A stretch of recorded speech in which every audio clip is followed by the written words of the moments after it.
So far, we've been talking about the actus reus component of criminal law and talking about whether or not genomics evidence bears on the government's ability to prove the actus reus component of a crime in a particular case. Now let's turn to the other part of criminal law, which is the mens rea.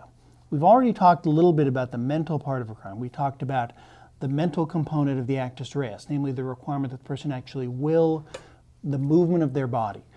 But all crimes require more by way of mental states than just the willed bodily movement. They require that the defendant intend to bring about a particular result, intend to bring about a particular kind of conduct, or at least that the person know that they're bringing about a particular result, or know the circumstances that give rise to a risk that that kind of a result might occur. This is what we refer to as the mens rea of the crime.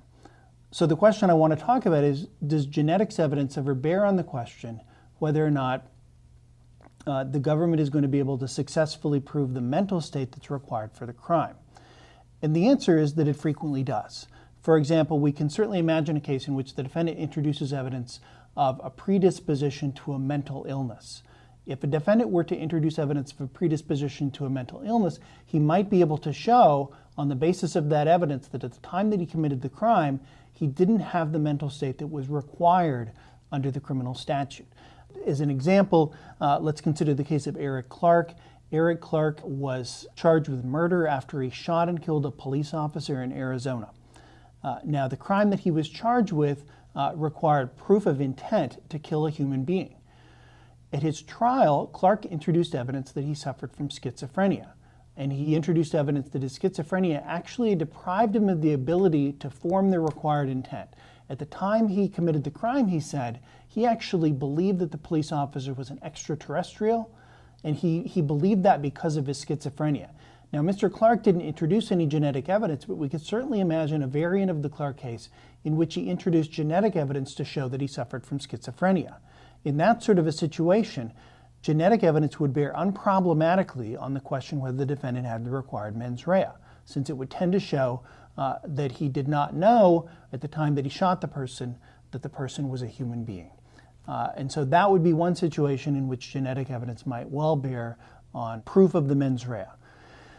Genetic evidence of a similar form could also bear on the question whether or not the defendant had an insanity defense. We often think of an insanity defense as a separate defense, but really insanity just operates to negate a basic presumption for criminal liability, which is the defendant has the ability to understand and appreciate the wrongfulness of his or her conduct.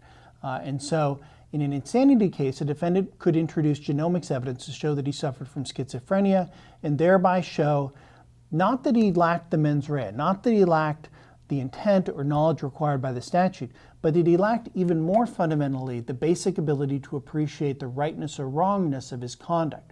Most tests that courts apply in deciding whether someone is satisfied the insanity defense require the defendant to prove that he lacked the ability to appreciate either the nature and quality of his acts or the wrongfulness of his acts, the illegality or moral wrongfulness of his acts.